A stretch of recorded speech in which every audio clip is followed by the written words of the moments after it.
What is going on, RotoGrinders? I'm your host, Dean. That's Dean78904. That is the daily fantasy handle around the industry. We're talking NFL. This is the NFL Pick Six show, of course, week 4. We made it to week 4. This is how the show works, folks. We talk about three main games on the main slate, and then we branch out. Our favorite parts of that game, we'll dice it up in all sorts of ways and all sorts of angles. And then how that works is that we run it back. We say, which quarterbacks do we not talk about in those 3 games? Which running backs do we not talk about in those 3 games? Receivers, tight ends that we happen to like as well. So we're throwing out the Jacksonville-Cincinnati game. We're not talking about that. Tampa Bay and New England, the only show it's not going to be talking about that one. I don't know if you guys heard. Rich Hribar, of course, joins me. John Daigle joins me. Rich, you've heard, Tom Brady, the quarterback of Tampa currently. Who's that? He is going to go be playing in New England this weekend against the team he used to play for, New England. It's going to be wild on Sunday Night Football. Have you heard this story? They're not really talking about it much. I don't know, man. Someone should make some kind of advertisement with Adele to kind of hype it up. By the way, that is the perfect song for it, though. Props to whoever's working at NBC. Good job. I'm watching the game either way. You don't have to sell me on it. I want to play the showdown slate. It's good times for sure. You guys should know at this point, it's Rich Hribar from Sharp Football Analysis and John Daigle. John Daigle, from NBC Sports and a good football show, the podcast. Daigle, how are things in your world? Are we all good? Yeah, you said we made it to week 4. We barely made it to week 4. We're still going along here. Are you on fumes right now? Only 14 more weeks left. No big deal. But yeah, we're coming off a very good week. We discussed the Justin Herbert double stack and the pick'em pool that is FanDuel that went nuts last week. That was pretty much like the key to unlocking everything else. You pretty much took down everything if you also solo played Emmanuel Sanders with that stack. So coming off a very good week. Hopefully we can carry it over into this one. Yeah, it was I didn't take everything down, but it was a profitable week for me for sure. And I'm now positive for the season as well. Week 1 didn't go so great. Week 2 was kind of a push. Week 3 went very well for me. So looking forward to week 4. This should be a good one. Do you have any overall assessments, overall thoughts, Hribar, is before we kind of break dig into the first game? We're going to talk about just the overall slate thoughts. For this week, no, nothing particular. There's not a lot of huge standout games for me. It's more scattershot. Usually there's a bunch of games that I want to stack and kind of work around that, but things are a little more scattered this week. I think there's a lot of really good individual plays all over the board. And I do think that we have 2 games over 51.5 totals in the afternoon slate. So it's, again, another spot where you can leave a couple spots as placeholders in order to late swap if you play on DK or those kind of contests in FanDuel and get an edge later on with the information you gain from the first slate. Yeah, and who knows? This is Wednesday night. We're recording right now on a Wednesday. You guys a lot of people watch this on the rewind. They watch it on the record. They watch it. They listen to it on their RG podcast feed. They listen to it on YouTube as well. If you hear us say something like on Friday, that doesn't make any sense. Probably it's because something's changed. We don't know about Henderson's status as of right now, right? That's kind of sort of up in the air. So we're going to dig into that Rams game in a second. We'll talk about that soon enough. Actually, that's the second game. The first game, hey, Hribar, it is your Cleveland Browns at Minnesota. That's the first game we're featuring right out the gate. That should tell you what you think about the slate for sure. There's a couple throwaway games too. 13 games, but some of them are kind of some snoozers for sure. Cleveland at Minnesota, 51.5. That is a pretty big total. And this one also has one of the running backs we're not really certain about, Dalvin Cook, if he's going to play, if he's not going to play. Obviously, some implications in this game. Hribar, your thoughts as far as Minnesota, and start with Minnesota. And I guess you want to start with Cook. What's to say? If Cook doesn't play, Madison all of a sudden becomes interesting. Yeah, this game's got both these teams have pretty high totals. It's not just a high total where it's one side. The spread's only 1.5 in this game too. So I mean, it's high and tight, like Dean, you like them. Yeah. So I mean, that's how we're gonna roll this one. It's interesting. It's gonna be the bootleg left bowl. Both the quarterbacks. This is the only 2 offenses that actually run bootleg left. Well, Carolina does too. Sam Darnold actually is tied in bootleg left attempts as well. So if you're a big fan of bootleg left, you'll see it in this game. I know that's a great way to start the show, but yeah, I mean, Cleveland is a real interesting spot here because Minnesota's defense has not been really good at all. They're good at rushing the passer, but then on the back end, so they've been really beat up. They were good in the second half against Seattle because Seattle kind of is just one of the streakiest teams in the NFL again already to start this year, where they look like they're world beaters for 2 quarters and then they can't get a first down for another 2 quarters. But I'm really excited about Odell Beckham in this game. on both sites too. I mean, he was not limited at all when he came back, and he ran around an 85% of team dropbacks, 31% of the team targets.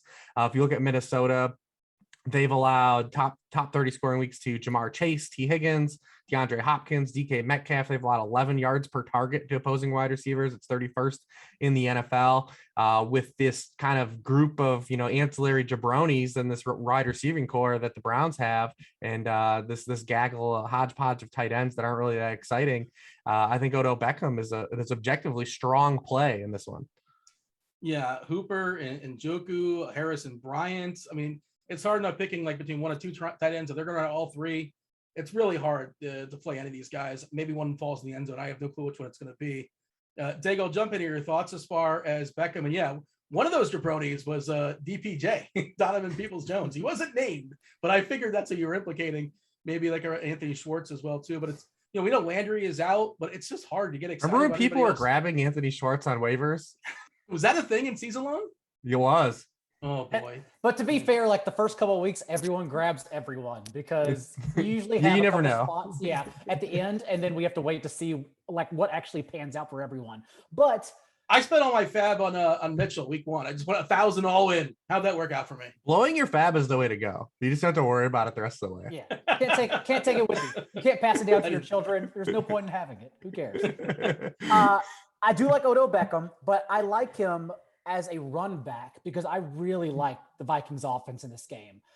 It's a sneaky spot because the Browns unsurprisingly allowed 6.5 yards per play to Kansas City, as everyone does in week 1. And then they actually allowed 7.2 yards per play to the Tyrod Taylor-led Texans, lots of T's, in the first 2 quarters of week 2. But since that time, when Davis Mills took over, 3.6 yards per play in the second half, and then Matt Nagy's tank job last week with Justin Fields. So we still don't know if this Browns defense, although I think they're good, when they were given a chance to be good against league average competition or somewhat above, they were not. Meanwhile, Kirk Cousins is top 7 in pass attempts with the 4th highest completion percent in the NFL, getting rid of the ball at the 5th fastest rate from snap to throw, averaging 8.5 yards per attempt with 7 touchdowns and no picks when given time to throw from a clean pocket. And so the double stack here with Odell Beckham coming back is something I am really interested in this game. You have a preference as far as Jefferson versus Thielen? I do not. Jefferson has literally doubled up Thielen in air yards, and actually leads him in end zone targets, just one more, whereas Thielen continues to get it done with 4 touchdowns.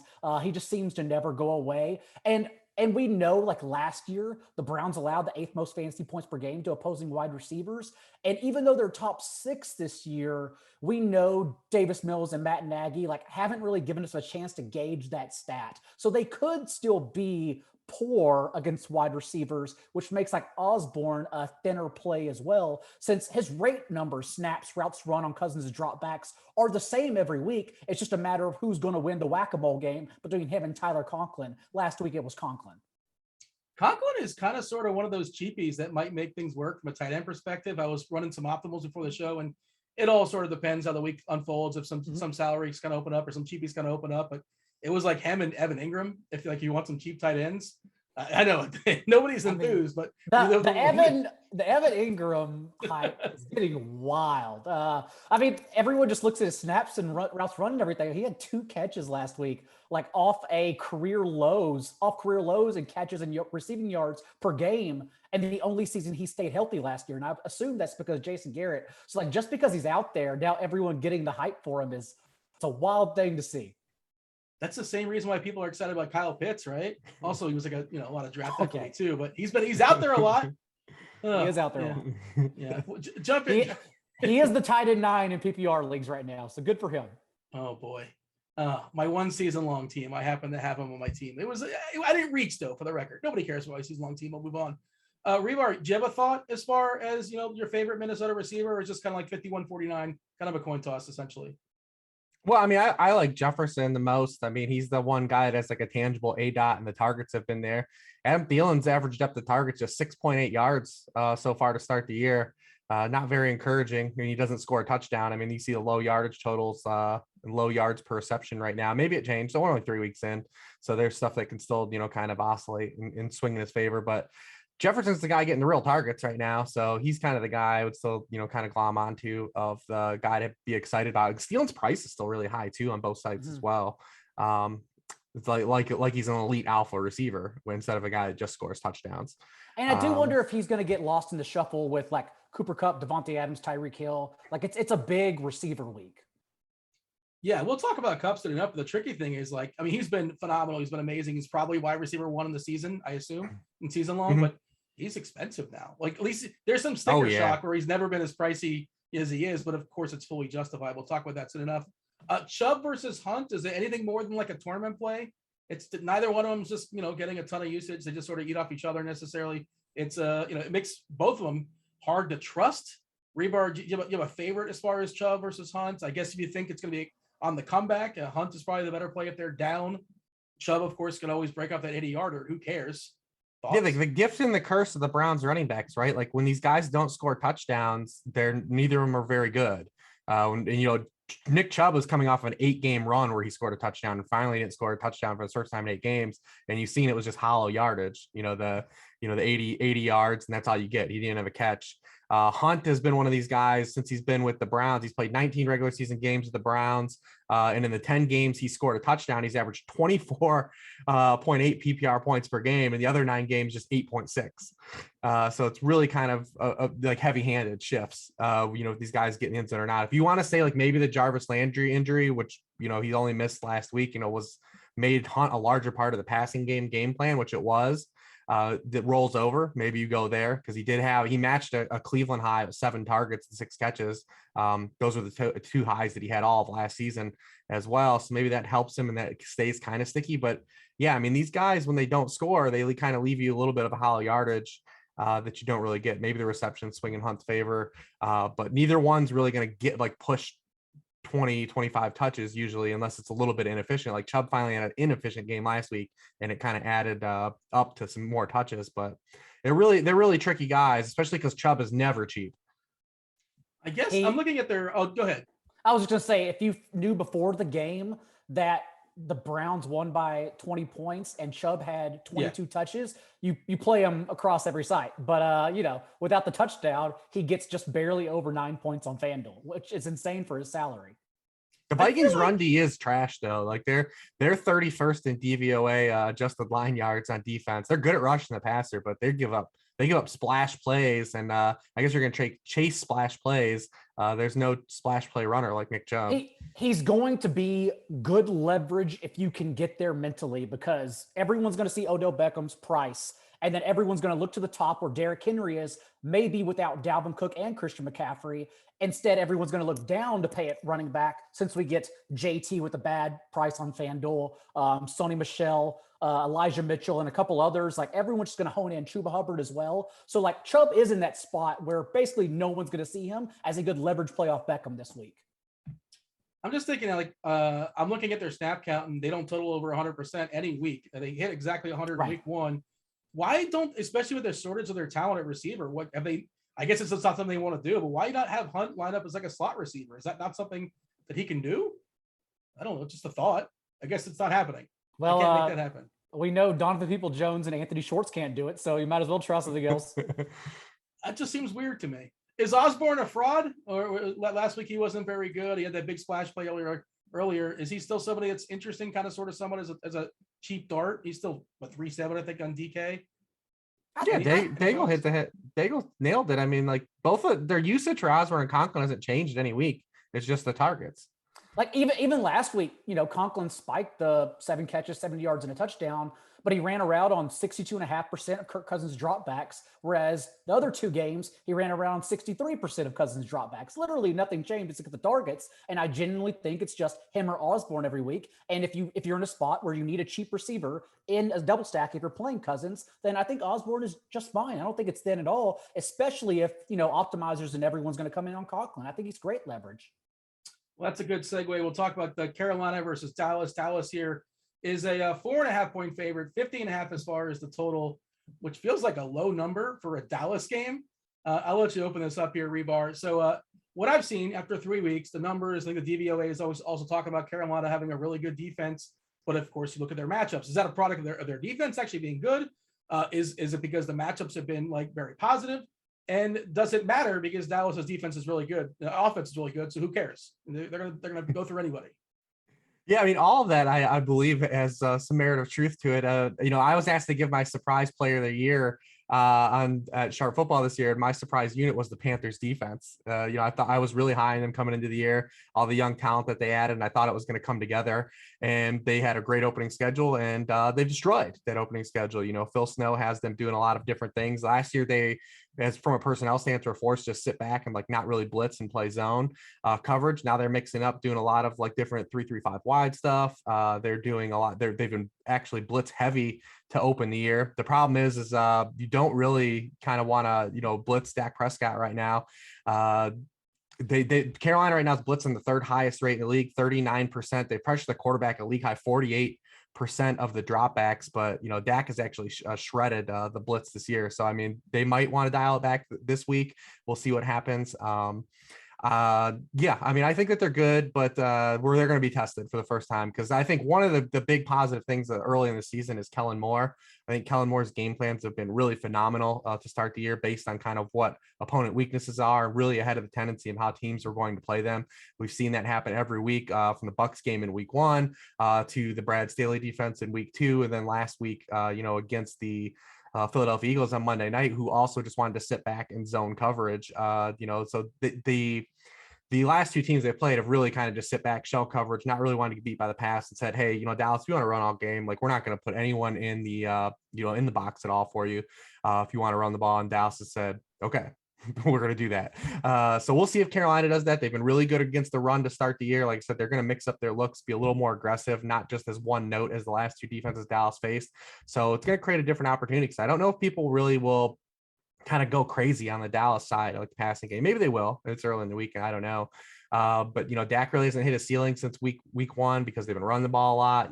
People like to look at those numbers when they pick their players, the red number 32 or whatever that's next to them, and say, I don't know if I'm gonna pay this much for a quarterback, I might not pay this, pay up for Dak Prescott. I wish he was running a little bit. It still hasn't happened, this year, and maybe it won't. But I do think there's some merit to the Panthers defense, because we saw in week 2 against the Saints, like Calvin Kamara got absolutely nuked. It's one thing when you stop the Jets, and another when you stop the Mark Ingram led Houston backfield, but they held Kamara to like his worst game as a pro. So there's got to be at least a little bit of merit to like they're actually good too. So we might see a little more pass volume from Dallas, and a little more kind of mixed in man coverage that they haven't seen the last 2 games, that can lead to a lot more upside splash plays and a little more passing aggressiveness, because Dak's been awesome all 3 games. So if we just get a little bit more volume, we've got a little bit of chance to get the carnival going again.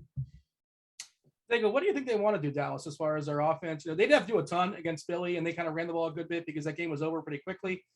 They can go with the 1-2 punch of Elliott and Pollard. Cooper, is Cooper a little bit dinged? I don't know. I feel like he's a little bit dinged. He doesn't really have to do anything Monday night. He played the same number of snaps as CeeDee Lamb like last week. It's just that wasn't the game plan. They didn't use the wide receivers.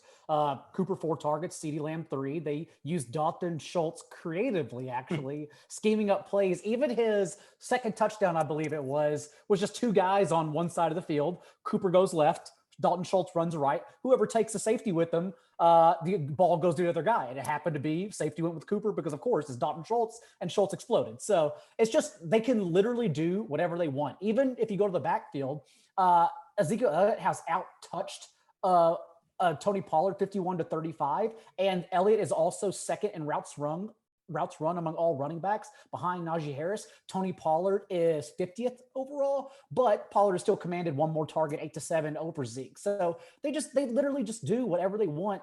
It is a unique game though, since there are a lot of unknowns, not only with Cowboys offense and how they're going to attack, because they have schemed according to the defensive plan, even to have 58 dropbacks in week 1, but then 26.5 attempts over Dak's last 2 games averaging, which is a wild number to think of, since he still averaged just under 9 yards per attempt the past 2 games as well, because they're too efficient. So how are they going to attack the defense? And then also you look at the Panthers and what they're going to do. And there's just so much unknown baked in since they've had 10 days rest compared to the Cowboys, who are not only having 6 days rest, but also had a Monday night game, now have the early game on Sunday. And the Panthers are also coming in with an altered offense, most likely, without Christian McCaffrey, without Dan Arnold, who was soaking up 4 targets per game, and then without JC Horn on defense. So overall, I'm genuinely not sure what the plan of attack is, but it also wouldn't be surprising if, someone, if not 2 people, explode for the Cowboys. Yeah, I don't know who it is. That was the tricky part. Before we jump to Carolina, I want to get both your guys' thoughts as far as this. Like, there's nobody I feel amazing about in the Dallas side because there's also a lot of options too. It could be Elliott, it could be Pollard, Cooper, Lamb, even one of the tight ends, even Wilson. I suppose he can do something as well. Nobody I feel amazing about, but I think there's plenty of guys in play. Your favorite tournament play, Daigle, on the Dallas side, and I want to get yours, Hribar. Amari Cooper is going to be rostered quite high on DraftKings, right? Because he's only 6K. Yeah. I mean, it's hard to say on a Wednesday night, but we're seeing it looks like a fair bit of ownership projected right now. I'll go Cooper over CeeDee Lamb still, because I think everyone's still going to come in on CeeDee Lamb. Hribar? I mean, listen, man, you run the double. You just double up. You play them both. Okay. Yeah. So who do you run it back with on the Carolina side? Hubbard, obviously that's kind of sort of baked in the fact that CMT is going to be out. Is Hubbard going to completely dominate the backfield? Is he going to have enough of the backfield? Royce Freeman is still a thing. He's still a person getting carries in the NFL. What do you have, Hribar, as far as the running back situation in Carolina?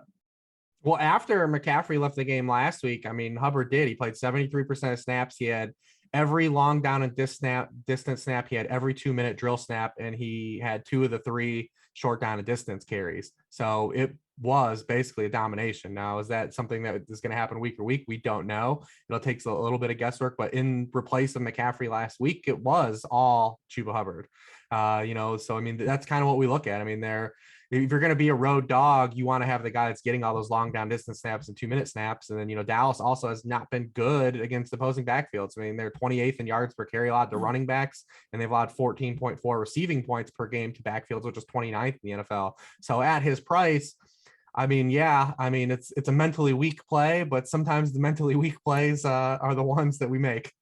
He also has proven to be a good receiver. And I genuinely don't think, I don't know for sure, I don't think the playbook is going to change. The production may change since Hubbard is clearly not Christian McCaffrey, but I think they can just run the same scheme because even in college, he was a proven receiver averaging 22.5 receptions and 9.5 yards per catch in his first 2 seasons as a freshman and sophomore at Oklahoma State before he suffered that serious ankle sprain in his final year. And those numbers are similar to DeAndre Swift at Georgia as a collegiate player. So he's a very talented individual who can just step right in and do the same plays at least.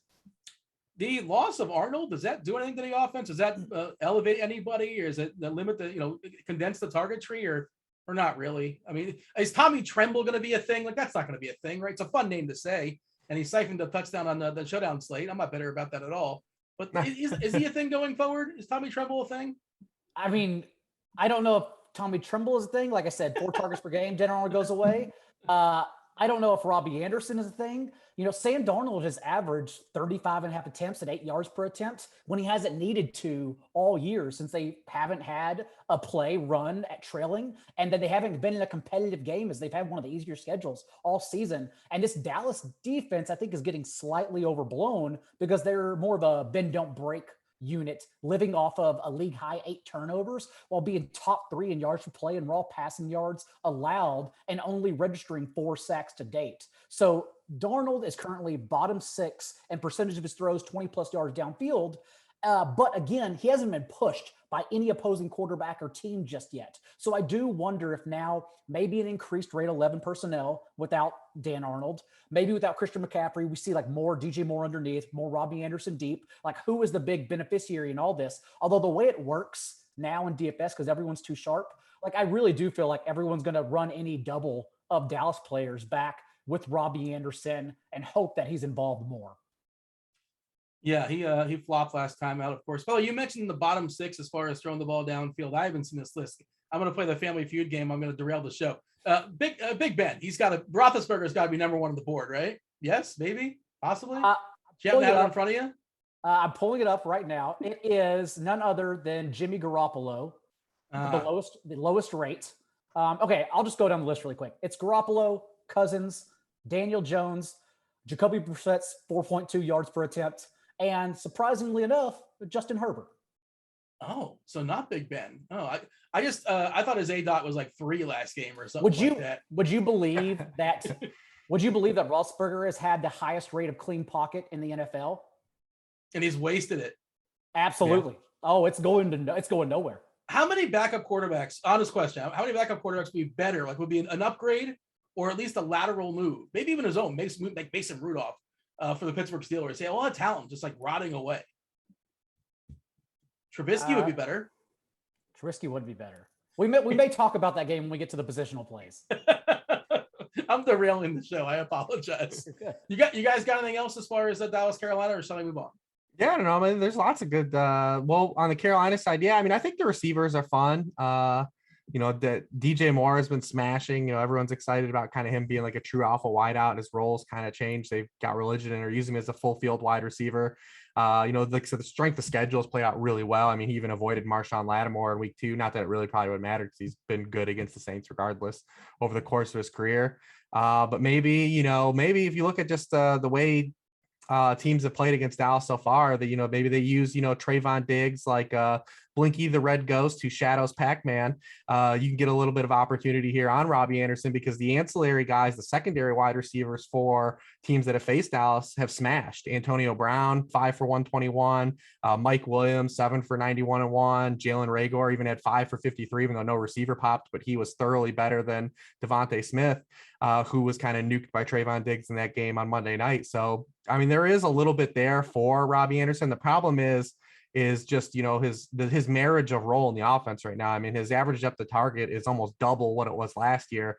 He's been in on 87% of the team dropbacks, but he's been targeting just 10% of his routes, which is the lowest rate of all of the top 40 wide receivers in route percentage. So maybe you get a squeaky wheel. Matt Rule came out and said they want to get him the football more. But the thing is his role has to change. He can't just live on the Emmanuel Sanders plan, that you can run into a game like Emmanuel Sanders, and that's fun and it's great if you have him in, but you're not gonna get a lot of targets and convert a lot of targets when you're living at 18.5 yards per target. Ask Marcus Valdes-Scantling how that goes. And DJ Moore is still DJ Mooring with no red zone or end zone targets just yet. That's variance or no? That's just who he is. I mean, he was DJ Moore was a touchdown scorer in college, so I would imagine it's still just variance. But we've been screaming variance for the last 3 years, so I'm not sure yet. Let's give it some more time. At some point, you are who your record says you are. Right? Is that the saying? All right. Last he's of the 3 targets. games. It's okay. He's getting all the targets. Yeah, he's still a stud. Or he'll get 25-yard touchdowns. How about that? Last of the 3 games that we'll feature before we talk about the position by position guys that are not in the feature games is Arizona at the Rams. 55 is the total. It's high. It's reasonably tight. The Rams are 4.5-point favorites. Daigle, open up the side. I don't know if you want the Arizona side, if you want the Rams side. We kind of talked about Kupp and how that price is skyrocketed, fully justified. He separated himself from Robert Woods. Maybe get a little adjustment there. Maybe there's some variance coming, positive variance coming Robert Woods' way. Again, we're recording this on Wednesday night. We don't know the status of Henderson. If he doesn't go, I really don't hope like Sonny Michel doesn't run the ball 30 times just ruin this game. We want to keep throwing the ball if you're the Rams, right? It's been a lot of fun and it's been successful. Talking about the Rams, Daigle. Well, we have a small sample, but still 3.5 games of Kyler Murray against Sean McVay. I say 3.5 because last year he played little over the first quarter in the final regular season meaningless game. And he's only averaged 3.2 carries in those 4 contests. He exceeded 175 passing yards in just one of those 3 full games he played. But I do think it's encouraging. He's at least providing points in multiple ways this year. Since last year, his rushing made up 39% of his fantasy production, whereas only 29% of his production has come from his legs this year. It's also an exciting game environment because the Rams have averaged 52 points, scoring 27 in every game, combined points. And then while the Cardinals have averaged 56 combined points in their games, scoring at least 31 in every contest. Also, both teams are top 3 in yards per play and yards per attempt on the year. So I think we get some juice from both sides. And we know that now Kyler has a steady underneath option, whether it's Chase Edmonds or Rondale Moore, that they can just move the ball to 4 or 5 different guys at any point. Rondo Moore, I haven't checked it out as far as his snaps. Is that adjust or is that still basically the same at around 50%? He ran 14 routes last week. What up with that? What's the point? Why even draft the guy? Don't get me started. Don't get me started on Rondo Moore. Is that going to change, or is that what we should expect? This week going forward, or what? Have they talked about that, or is that what they're happy with? 14 routes. I'm not happy with that. Well, I think they're still fine with it. Unfortunately, AJ Green spikes a 100-yard game. Also, even and through 2 games leading, we talked about it last week. Even in leading the Cardinals with 13 targets after week 2, he had run the 6th most routes behind Max Williams and Chase Edmonds as well. And so, we thought, we didn't think. We said, okay, still his spikes games are what we're chasing, and we're still spiking his spike. We're still chasing his spike games. And honestly, we're not even talking about it if he gets in with his carry inside the 5-yard line. So it's just he'll continue to be involved in unique ways. And because he's a great player, he needs to do the best with those opportunities. Sometimes he will, sometimes he won't. It'll be very volatile. You just got to keep giving AJ Green 80% snaps, I suppose. Got to see what he has here at age 32, 33. I'm not really sure what he is. Rich can do the spiel on DeAndre Hopkins because his target share is worrisome. Go for it, Rich. Well, I mean, he's been hurt the last 6 quarters, so it could be part of that. But the other depth is just playing a lot better. They're getting a lot more out of pieces outside of DeAndre Hopkins. I mean, their offense last year was basically, ISO DeAndre Hopkins on the left-hand side, as X receiver, play 3-by-1. If he was in single coverage, they would, basically jam a slant or come back to him, and actually are running a functional offense right now. The draw's been good so far. I mean, the Rams are running a different defense though now. I mean, this isn't the Brandon Staley defense. I mean, Raheem Morris is aggressive. I mean, they're blitzing a lot more this year, 31% of the time. That's 7th in the league. Teams have only blitzed Kyler on 20% of his dropbacks so far, but he's 14 of 20 with 14.4 yards per pass attempt against the blitz so far this year, with 4 touchdown passes. So I don't know if that's the route Raheem Morris wants to go. I mean, it was against Tennessee, Minnesota, and Jacksonville, but he's absolutely bludgeoned teams that have sent extra defenders at him. We saw that in the Minnesota game when he got shook free and then found Rondale Moore all alone, wide open. So it's not really the same Rams defense that we've seen in the past too. So I think that Arizona will be able to move the football a little bit more. Their point total is 24 right now. I definitely think they hit that. Mm-hmm. So, I mean, I think they're going to move the ball a lot, but I mean, the Rams side is interesting because this is a game too, where like Dean said, I mean, if they want to line up around the football, they're going to be able to. I mean, Arizona, they shut down Derrick Henry in week 1, but then they have just been gashed the past 2 weeks. 176 yards to Minnesota running backs, then 178 yards to Jacksonville running backs last week.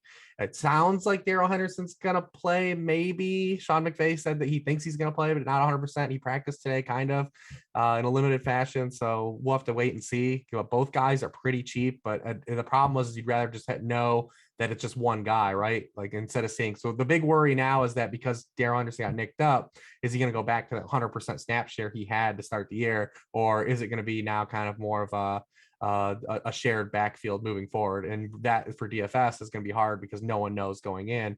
We'll know after the fact. So, I mean, you might get a little bit of pull if you take a shot on Darrell Henderson and he does just go right back to the same role he had, or you can get caught holding the bag.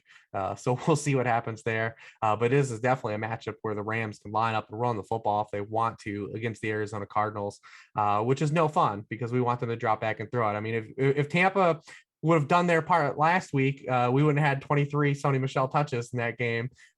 We might have had some more Deshaun Jackson bombs. Yeah, they just kept on eventually that was going to work. And it was 3 bombs they threw at D Jackson, and he can still run that. What is it? He's wide open on all 3. Yeah. It wasn't on him. I was about to say, not his fault. He was wide open. He's burning every single time. And Van Jefferson's just a young version of him, I suppose. He can do the same thing. And that's why would you run I guess it's boring to run the ball. And look at McVay, man, to plant that seed. First of all, he hid Deshaun Jackson the first 2 games, and then they just bring him out for this. And now he's going to go dormant again for a while, but every team now that plays them is going to be like, oh shit, we got to this might happen. Every time the D-Jax comes in, we might get the lid blown off of us now. So, props to McVay for 1, hoodwinking me into playing 12% Van Jefferson last week. And then, 2, hoodwinking the Buccaneers also and forgetting that Deshaun Jackson was a thing. D-Jax was going to break the air yards model if he would have dropped the 3rd one, but that was too good. That was too easy. Is the gap going to close as far as Kupp versus Woods? It can't be this drastic as far as the difference in Kupp to Woods, and we've seen it kind of flip flop with Seattle, different receivers, kind of a different situation. Like what's always been one of those two guys. Do you foresee some positive variance for Woods going forward, Daigle, as far as like Kupp is not going to keep, what is he on the pace for 2,000 yards or something ridiculous like that? I suppose that's possible, but it's unlikely. I guess the point is, do you think Woods, who's 5.3K, and Kupp, who's 7.8K, drastic difference, obviously, is the gap going to close here? And Woods right now, is he like a value play? I would think so, but also I can't even quantify it. I mean, we thought Robert Woods was a value play last week, and it turns out it was just a dud. And it's just the same situation this week. I would think Cooper Kupp's 36% target share to Robert Woods' 20%, especially since Kupp only has one more end zone target than Woods, despite having 5 touchdowns to his 1. I would think they close at some point, but pinpointing when and whether it's going to close, like I genuinely don't have any way to quantify it for you, unfortunately. You have a thought on that, Rich? Yeah, I mean, it's tough because Kupp's run into just stellar matchups. Even last week, it was just another great matchup. Ross Cockrell's been just absolutely roasted all year. So, I mean, that it just keeps lining up for him. I mean, Arizona doesn't really have anything on the back end we're worried about. Byron Murphy's played well, but he's not going to be in the slot with Cooper Kupp. So, again, advantage Kupp.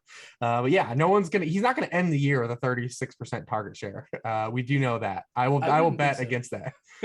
But as someone that was in on Cooper Kupp, this is a great victory to start the year. Correct. 54.5 is a total in the game. We like the over, boys? Yeah, I think so. Yeah, I think so. I mean, every time we get in these matchups, you always try to talk yourself out of the over, but you always end up you almost get there because last week it still got there. It's just the Bucs didn't really do their part until kind of garbagey time. I was right there, man. I could have used a Godwin touchdown at the end. One more Godwin touchdown, and we could have been partying. Well, not maybe 5 figures. Well, who knows? It would have been. It was a good week. Could have been a little bit better as far as the week. But Tampa Bay, like you said, they were looking ahead to the big revenge game against New England on Sunday night. Is it worth having a conversation about Connor and Edmonds? Like they're playing football and they're playable as 5% darts, I suppose, in tournaments. But we're not excited about either one of these guys, right? Well, I mean, Edmonds going to get every touch between the 20s. So he's going to come out, and Connor's going to get a chance to score a touchdown. That's pretty much it. That's exciting. Yeah, both of their guards got hurt last week too, which is something to watch in this game. So obviously, Aaron Donald is in the middle of the defense because they have a player named Aaron Donald. He's pretty good. I've heard good things.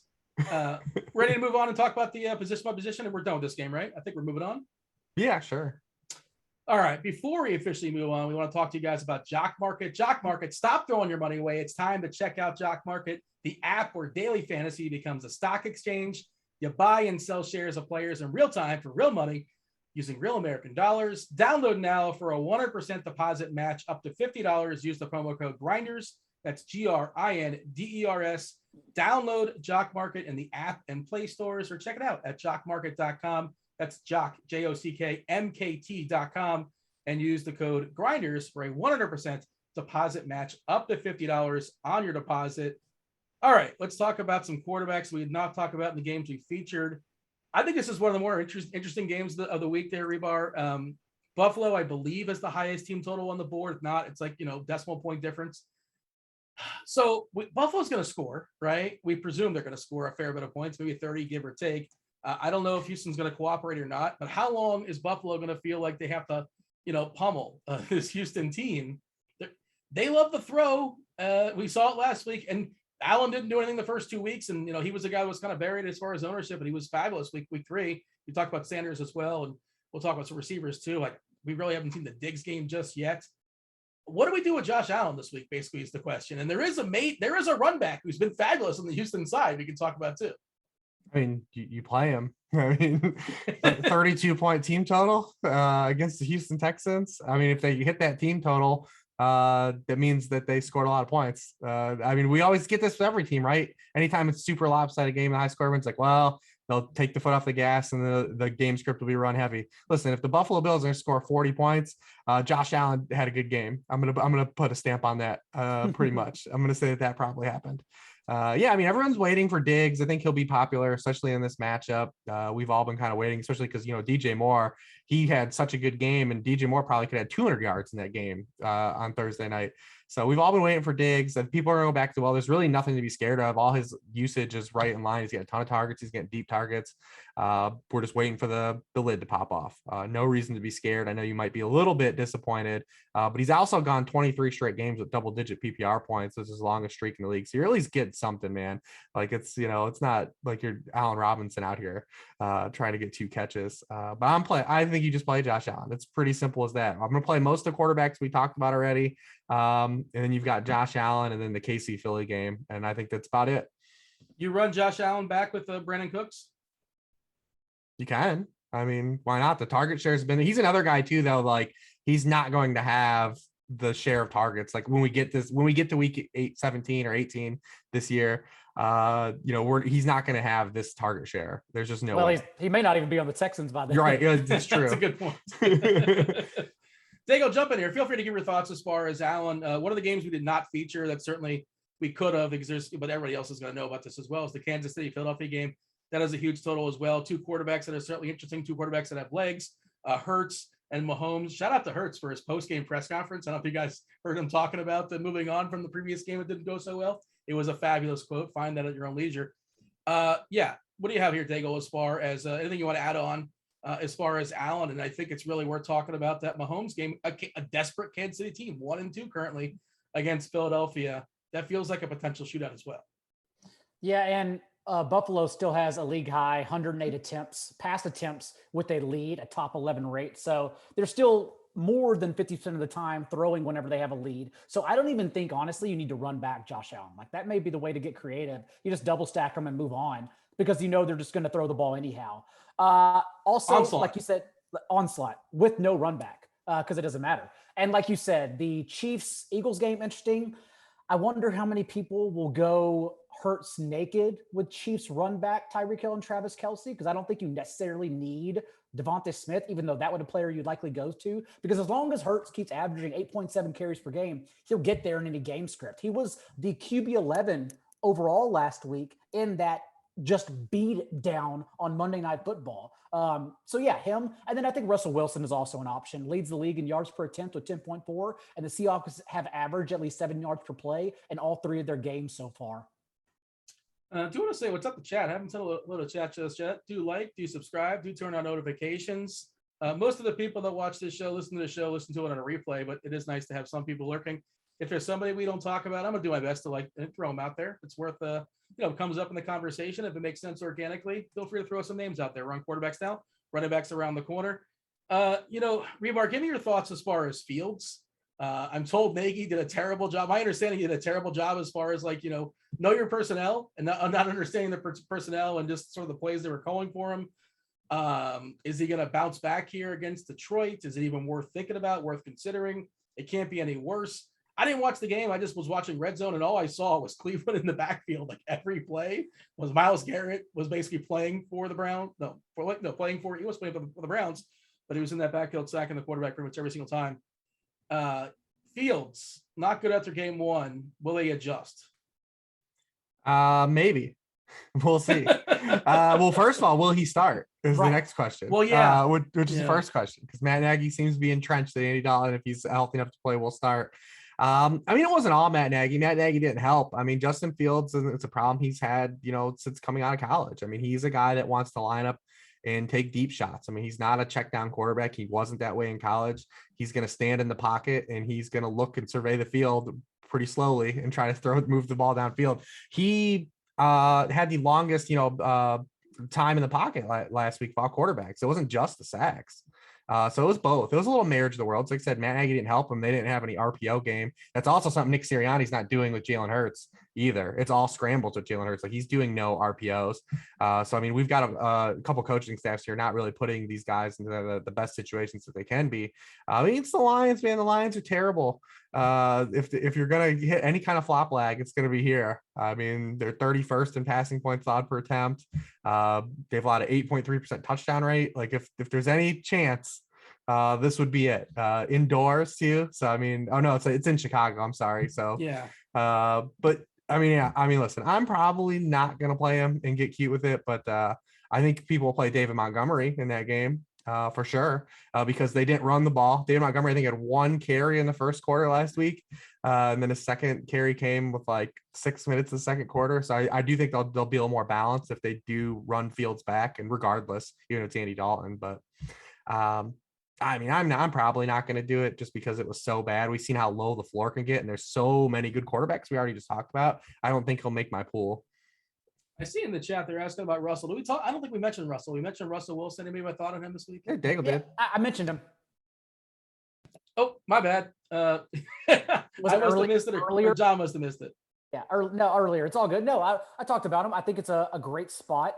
Yards per attempt are high, but even Jared Goff went over 330 in week 1. And last week, Aaron Rodgers just absolutely roasted him because their secondary is not good. They're down to whomever they had to start if all their starters got injured. And so it just comes down to a pass rush. And again, Seattle's offense has been one of the best in the NFL thus far by every metric. Russell Wilson's been awesome. It's just a matter of like the defense, which leads me into, I'm going to play host here and transcend into the running back section because if Elijah Mitchell's healthy, I think it's a really good play.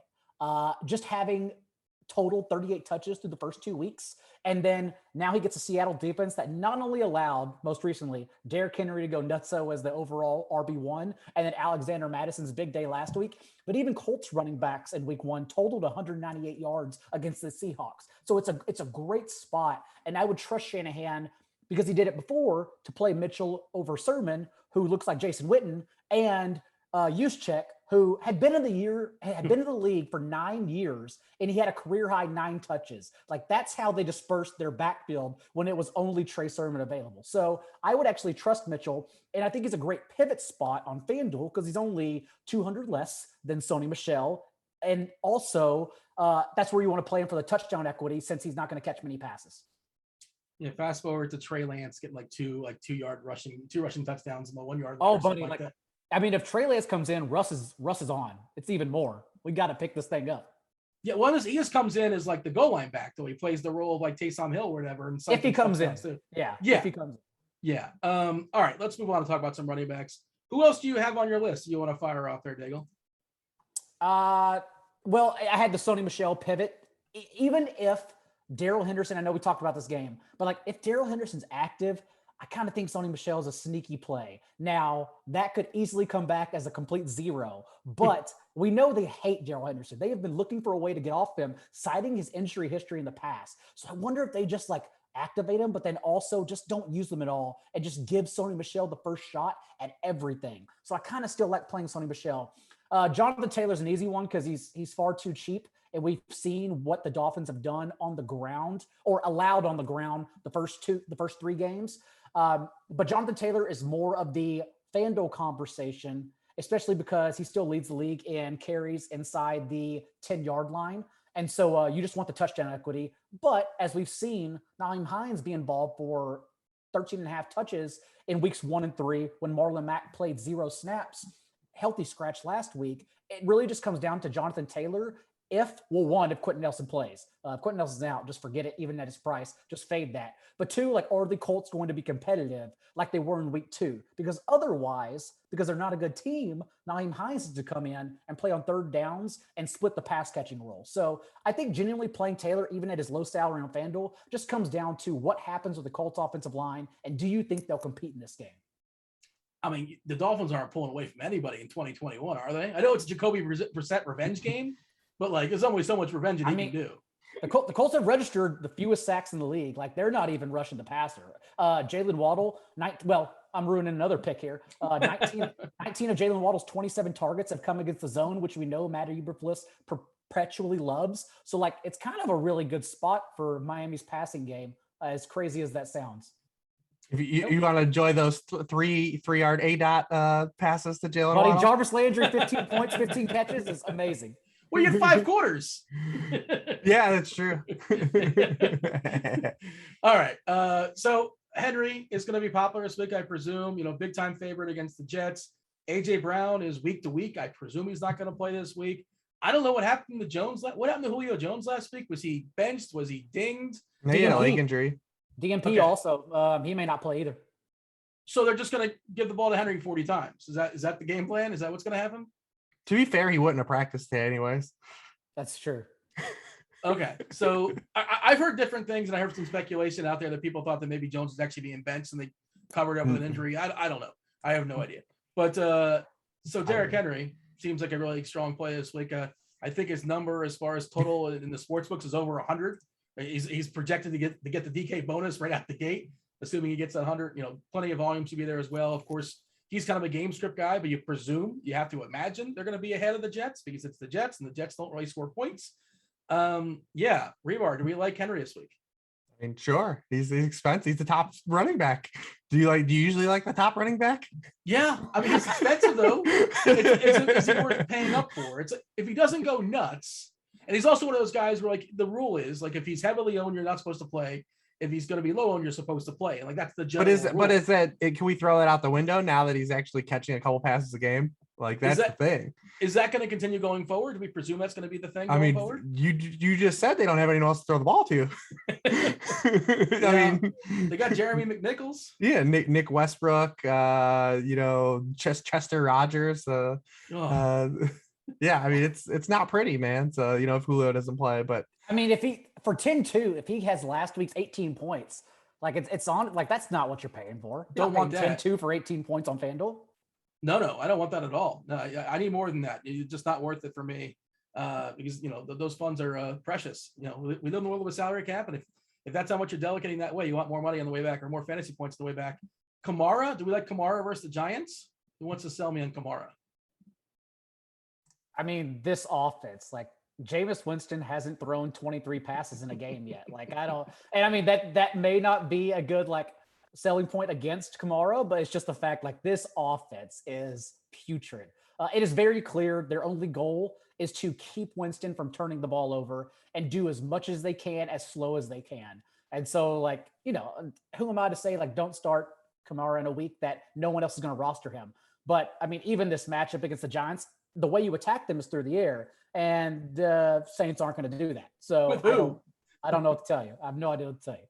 Sean Payton's reaction on that touchdown pass was so amazing. Yeah. Jameis he did his best to turn it over. He tried. Oh, Payton knew. He realized that. He was not happy with them.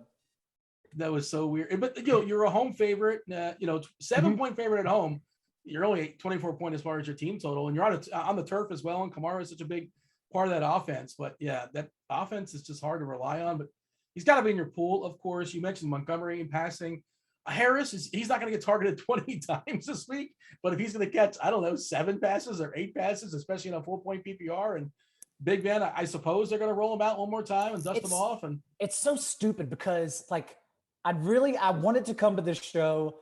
I can't now, but I wanted to come to this show on Monday and sell you on Ben Roethlisberger because he's going to go over 300 yards and he's going to have 60 pass attempts because they can't do anything. They literally have to sit him back there and he's to dump it off to Chase Claypool and Najee Harris. And that's it 60 times a game. And that's the only way they move the ball. And since we don't get the 300-yard bonus anyways on FanDuel, you just hope for 3 or 4 touchdowns against a very bad Packers defense. But Roethlisberger in that offense is so bad, I can't sell you on that. And that game's going to be so slow too. But Rodgers is going to scorch them. Their team total, the Packers, is 26.5. It's pretty low. I like the Packers. Yeah, I mean, their offensive line, they don't have any offensive linemen too. That's why. Sure. Yeah. We've seen it. It's happened with Aaron Jones a little bit too. I mean, the volume's been there for Aaron Jones, but now we don't know if Elton Jenkins is going to play, but they know David Bakhtiari's on IR. They lose Corey Linsley. I mean, they have significant losses on the offensive line. And we've kind of seen that be a little bit of a problem to open the first 3 weeks of the season. But hey. All we know is that AJ Dillon doesn't matter. That's all we know. I was told that Washington's defense is good. Was I lied to? Is it a small? What Santa Claus told you that? Everybody in the preseason told me they were going to be like, oh, it's the top defense and Young's incredible. But that kind of it's leading to Mike Davis, and he's another guy I always thought. I wasn't necessarily told he was good. I was just told he'd have opportunity. Even that is kind of sort of questionable because of the rise of Cordell Patterson. I think that offense being inept, the combination of those two things. I'm tired of Mike Davis popping up in stuff that I'm running, and I just don't want to play Mike Davis. No, you shouldn't. You should not. Don't. I don't want to play him. It's I mean, if we can't play Kyle Pitts, you certainly can't play Mike Davis. Mike Davis's snaps have gone down all 3 games. His route participation's gone down all 3 games.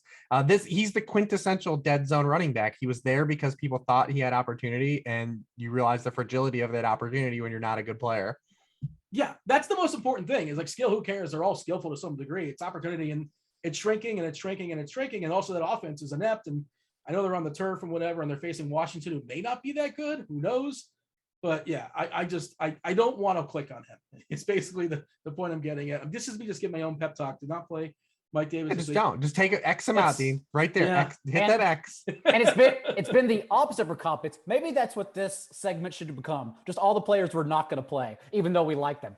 It's become the opposite for Kyle Pitts, who's still heavily involved, running around on 83% of Matt Ryan's dropbacks, 14% target share. Without Russell Gage, played his highest amount of snaps as a wide receiver from the outside last week. Doesn't matter at all because that offense is so bad. And Matt Ryan may be just as sneakily washed as Ben Roethlisberger at this point of his career. I saw a blurb that supposedly DeAndre Swift's going to get more looks today, or more touches, more action. He's earned them according to the coach. He looks good, like, look good. We care about opportunity, all that kind of stuff, but it feels like it's justified. Jamal Williams is kind of sort of like a Mike Davis, just some guy like the stopgap. They signed him for, I don't think they signed up too long, but basically just somebody to have back there. But Swift, in theory, has got to be the one. Is he interesting against the Bears? Of course, now I'm attaching myself to a Lions offense that I want no business to be a part of. But I like Swift's individual talents. It's not just Lions offense. Like, Bears ran 45 plays last week. Detroit ran like the past 2 weeks. Detroit has averaged just 60 plays after their 92 play week 1, having the ball for so long since the 49ers just went down every single time they had it. So it's just like, I don't know where the volume will come from with DeAndre Swift as a standalone player. But of course, like on a site like DraftKings, usually we play Swift like against the Ravens because of negative game script. That's what we want. Since this team, the Lions, genuinely don't give up. They play to the final whistle. They have been a threat to backdoor cover if they haven't backdoor covered all 3 weeks so far. And that's why we play Swift. But in a game, like, who's to say the Bears are better than the Lions? Maybe they're just gonna first 1 to 3 wins this one. So I don't know. That sounds like a fabulous game to watch for sure. Oh, God. I know, God. If you're in the Chicago market, get yourself the NFL Sunday ticket or some Red Zone in your life. Do you guys watch Red Zone? I used to strictly watch Red Zone. That's all I'm watching. You guys do other things, or you probably watch film afterwards. But okay. So a couple weeks ago, Red Zone broke down, and I saw my timeline just going insane. And I cannot believe how many people watch Red Zone. I cannot believe it. How do you understand football? How do you understand the ebbs and flows, like turnovers? Who has short fields? Like, I cannot believe people watch Red Zone. And I realize that's the biggest boomer take. I do not care. I'm not watching Red Zone ever, even though I do support Scott Hansen, just to let you know. What do you watch? Do you have like 3 or 4 different TVs set up? You're watching on one game? What's actually your display? I don't want to hear hashtag how rich. It's 2021. Everyone has at least 2 screens. So yes, it's usually 3 games going on at once. You can just bring the TV or program computer down to the basement or whatever you have and just plug them all in. You're fine. Everyone can do it. Do you and Silva argue about which 3 are going to be on the big board? Silva ain't wasting his time with the noon games. He's not in that life. He's not watching the game. Is he going to the brunch mimosas? What's he doing? He's on Red Zone upstairs. He doesn't care about the noon games because he goes back on Monday and watch the games from his phone. Yes, his phone. What? Look, okay. I have a lot of follow-ups, so we should move on. You don't question the GOAT's lifestyle. You don't question it. Hribar, break the tie. Are you team Red Zone or are you not team Red Zone? Come on. Absolutely not. Red Zone is trash. I like Scott Hansen though too as well, but I know I'm not a Red Zone guy too. I like to watch the games. I like to understand what's going on in the games. I like to actually have a comprehension of like what's happening and the full scope of things. Red Zone is paint. We watch them all. I can get up to 9 when we set up all the TVs. So that's what we do. You have like a Hollywood Square setup? No, we just bring all the TVs into one location with all the boxes, flip a computer monitor, and we're good to go. Every week you set up 9 TVs? No, it's not 9 TVs. It's so there's 3 main games, Then there's an extra TV that has the quad box, like it's 701 on DirecTV. Game mix, and then, game mix number 2. Yep. And then on the streaming side, on the DirecTV streaming, you can quad box again. So you can really hook it up. Touchdowns don't teach you anything. Like you don't learn anything about fantasy or anything. It's paint by numbers. It's hooked on phonics. You got to. Yeah, I like to watch the whole game. I like to understand what's going on. Like you watched that Bears game, it was terrible, but. Well, maybe if we red zone for the Bears game, you would have never seen it. So. That quad box station is kind of sort of like a quasi red zone, to be fair. You're sort of cheating. You're getting best of both worlds if you have that channel on. No? Okay. We're watching the whole game. This is blowing my mind. We got to move on, obviously, talk about some receivers. I'm going to make a poll on Twitter because I can't it'll win. red zone. Yeah, okay, you guys concede you're losing at this. Oh, yeah. Oh, yeah, of course, because everyone, but again, because everyone's simple. Yeah, everyone. This is why the offseason is filled with just player spin. No one can do anything on player stuff because like everything else involves too much nuance. It's too much. This is why you quit playing RPGs, Dean. Well, I stopped at Final Fantasy 4, I believe, or maybe it was 5. I don't recall. But yeah, look, if it didn't happen on Red Zone, I mean, it didn't happen, as far as I can tell. We got to move on and talk about some receivers. Daigle, what do you have as far as some receivers that we haven't talked about just yet? We kind of mentioned Diggs in passing. We talked about the Woods and Cup scenario. Deebo Samuel seems kind of sort of somewhat interesting. He's going to be all of a sudden the thing. Devontae Adams is an absolute stud against Pittsburgh, as always. Who's jumping out for you as far as receivers? Yeah, a couple cheapies. I already mentioned Jalen Waddle. I also like Michael Pittman, 32% target share in both of the past 2 games.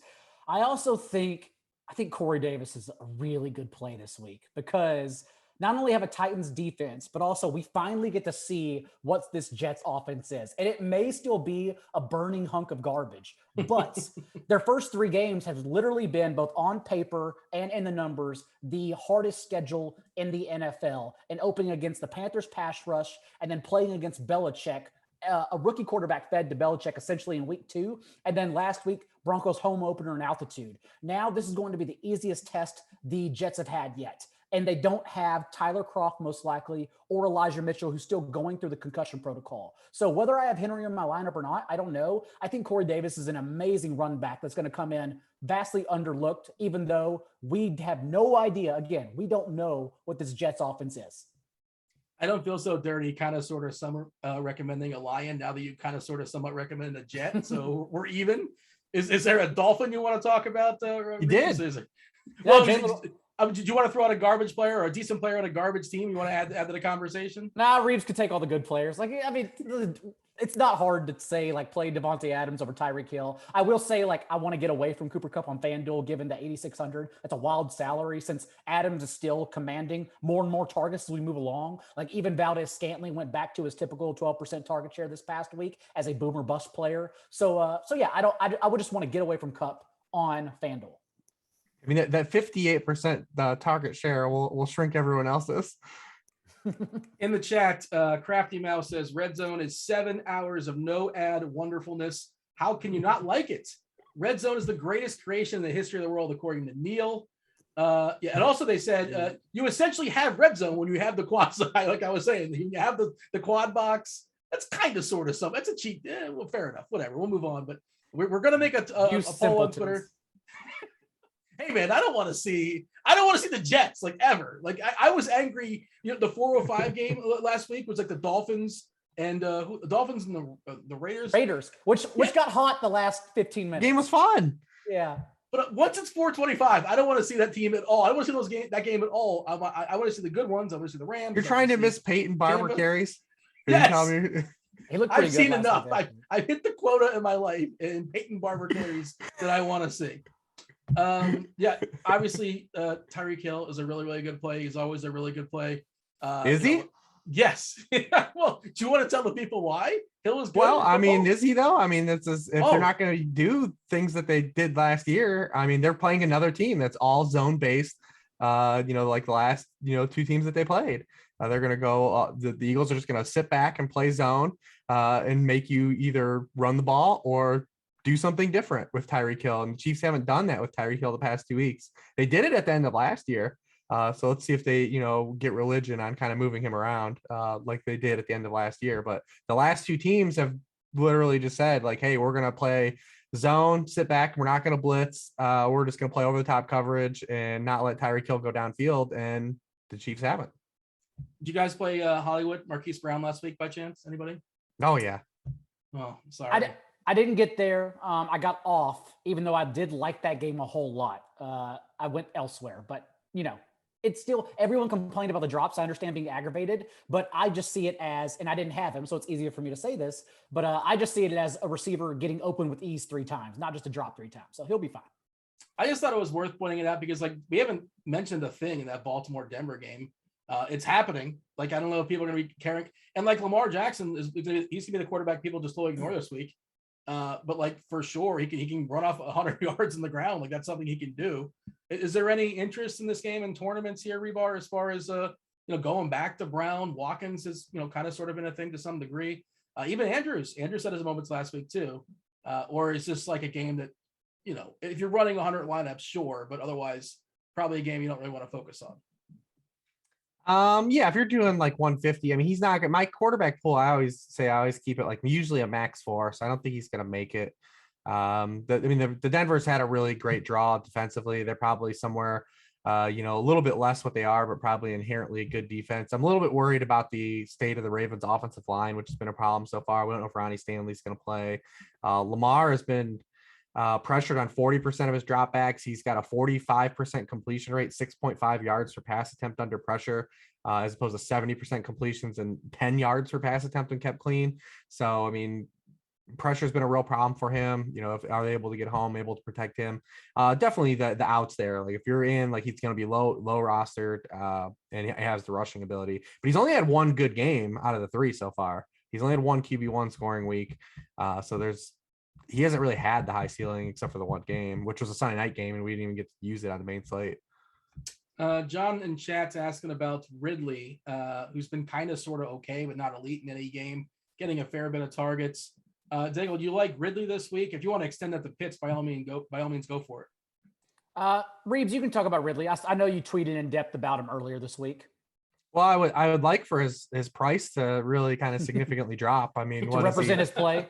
I mean, he's what, 72 on FanDuel, and he's 7. I mean, he's still being priced as like a top 10 guy. I equate it to very easily, just like kind of what we've gotten from Allen Robinson the past 2 years.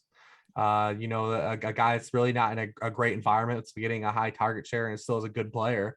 There's a floor there still too, but how often will we have those spike ceiling weeks? He'll have a few still, but his ADOT's been cut in half. Was it 9 yards right now? It was 15.2 last year. He's not getting any of the deep targets because this team is very Steelers, 2020 Steelers-ish. A lot of quick. Their offensive line is bad, man. I mean, there's something like it's hard to quantify offensive line play for like a lot of people that use data, and I use a lot of data, but I'm very cognizant of like when you have a terrible offensive line, it impacts your offense, and that's happening in Atlanta right now. The interior of that offensive line is absolute garbage, and they can't throw downfield because of it. Like Daigle they also said, have a quarterback that can't move. The combination of those two. Yeah, it's the same thing with Pittsburgh. I mean, Ben Roethlisberger's been you talk about the clean pockets, and he's been blitzed at the lowest rates because no one has to send any pressure. They're just throwing 6-yard passes. You can't get pressured when you throw the ball in 2 seconds and wide blitz, and we'll just sit on these 6-yard routes. Why send extra defenders? Well, we're just wasting that. And that's kind of what we're getting a little bit with the Falcons to start this year. But yeah, I equate it very similar to like Allen Robinson. I want the price to go. I would say this in season long takes. I would still be all about, if someone wants to dump Calvin Ridley, I'm going to take him because the target volume is there. The floor has still been there, and you'll still run into some touchdowns in spike weeks. Whereas like now Allen Robinson actually is like a true floor, like a 0 floor. Ridley's not doing that. So it's very similar to like and maybe they turn this around, man. It's, typically like the early season ADP still is a big indicator of full season projections at this point in the season. So we don't want to really bury like everybody after these 3 games. Robinson Dean has 86 yards on 21 targets, and I can't even make him a bust for the 2021 Prayer Yards Hall of Fame because Andy Dalton hasn't thrown a single ball 15 yards downfield. At least he deserves that, and I can't do that for him. I know the season-long guys are freaking out about Robinson, but wow, you said 21 targets and 86 yards? That's Correct. An insane. I know it's like early, but that's an insane stat. That's insane is one word for it. Yeah. Do you have anybody else, Daigle, you want to feature as far as receivers, or feel free to jump to tight ends? That should be it about me. I'm surprised that Devin hasn't kicked us out yet, to be quite honest. He's just enjoying himself. He's chiming in the chat. He's talking about what I wonder if Devin watches Red Zone or not. He's curious why it's so polarizing. He was not aware. No Red Zone for me. I pick and choose my games. Well, do you not pay like the $5 more a month for the cable package? Is that what's going on there? Is it Oh no. I'm a streamer only guy. So. Well, there you go. No packages. No packages for me. No, I'm just sweating baseball back here. All right, fair enough. So am I. I'm trying to pretend like it's not happening. And people listen. Is baseball still happening? It is. It is still happening. Dude, every night, Silva. Oh my God! All he does is watch every single game. It's ridiculous. Is he a White Sox fan? Cubs, but now he's very don't even get me. He's very angry at the Ricketts family for trading everyone for the Cubs, and he complains about it literally every night. I love it. You gotta like secretly record one of those and like bring it on the show one of these weeks. Oh my God. He wasn't yelling, but he was arguing with a ticket salesman the other night that called him. I was like, that poor woman just wanted to punch the clock and eat her ham sandwich, and she got ferociously argued with. Do you want me to renew my season tickets when you train Anthony Rizzo? Does it sound like something like that? It's very similar, yeah. A few other vulgarities thrown in, but yeah. All right. What do you have for me? Who wants to lead into the tight ends before we step us out and get out of here? We've talked a lot. Devin's got he's got some baseball to sweat, but who's got some tight ends to talk about? Tight end, always a fabulous position to feature, and this never fails. Anybody want to chime in with Kittle or Kelsey or Pitts or Ingram? Anything exciting as far as tight ends this week? Not everybody at once. I mean, jump in here. Kelsey's just so affordable on FanDuel. Like, why would you go anywhere else? Like, it's a pick'em game there, and you can afford to jam him and Devontae Adams or Tyreek Hill in your lineup and still spend up at quarterback if you're spending down a receiver. The sacrifice you need to make. That's why it's not even about positions. It's about structure in FanDuel. So, like, if you're spending down at running back and not going to 10-2 Henry, that's how you afford all these guys. And cheap-wise, like, no tight end scores touchdowns besides Kelsey. So it's just like so hard to go elsewhere unless you're just praying for the lottery of 2 TD Dalton Schultz like last week. I mean, it's literally the 7th ring of hell. It sucks. So the thing is, as a general rule, I speak in general rules here, FanDuel, you're more likely to have the money to spend it for tight end. DK, you're more likely not to have the money for tight end. That's just one of the way how the sites works, how the builds work. But then you spend down and you get your 1 point and you're like, yeah, of course I got 1 point. Yeah. I mean, again, I run the optimals again on a Wednesday night, and 55% Evan Ingram on DK, 13% Conklin, 17% Kittle. The difference here is FanDuel's giving me 48% Kittle and 40% Kelsey and 11% Pitts. Like all of them, because you have the money in FanDuel and you don't have it on DK. And that's that. Like that's just how it works.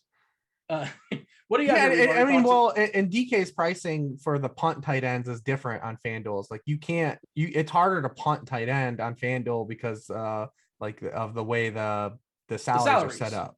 Yeah. So I mean, and DK has always been you can play sub 3K tight ends if you want. You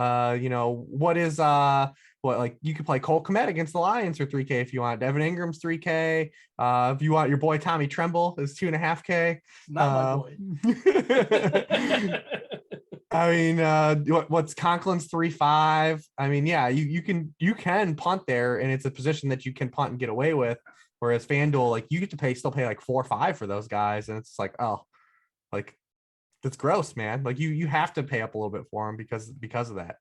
3K on DK is so much more of a salary saver than 4 or 5 on FanDuel. It's just the way it's so much more condensed as far as it's huge. It's huge. You had a thought there? I'll just say cheapy wise also, besides some of the ones that Rich named on DK, if you want to go down, Dawson Knox, this is where we've come to, is very interesting because it's not only his target share, but his routes run the past 2 games. He's up at the elite 80% of Josh Allen's dropbacks barrier. And like their backup tight end has only ran 5 routes the past 3 games. Like Dawson Knox is just uncontested. So you just hope for a touchdown if you're spending down there. Also, Noah Fant's interesting because Teddy Bridgewater has targeted his tight ends at the league's 4th highest rate, and we don't know the trickle down without KJ Hamler. Everyone assumes, Cortland Sutton for downfield targets, but given the volume that Noah Fant's already getting, maybe he's the one. And he's only like 700 more. He's only 4,300. And for a player of Noah Fant's ceiling, that's pretty reasonable if you get some pushback from the Ravens offense. We're going to George Costanza and on a high note, seeing some tight ends thrown out here in chat. I'll let you have the last word here, Hribar. Pick any one of these guys you want to talk about. Disley may kind of sort of possibly have a chance to be a thing if Gerald Everett is out with these currently in the COVID list. The one who knocks is thrown out there as well. And then Mike Gesicki. Mike Gesicki, this is what we're looking at. Yeah, I mean, you buy into the Brissett Gesicki battery. I mean, he had the 12 targets last week. So, I mean, I don't know how sticky those will be, but he was the foxhole guy for Brissett last week. Yeah, there's the rousing endorsement. There it is. We do appreciate you guys sticking with us. No one wanted to bring up Jack Doyle.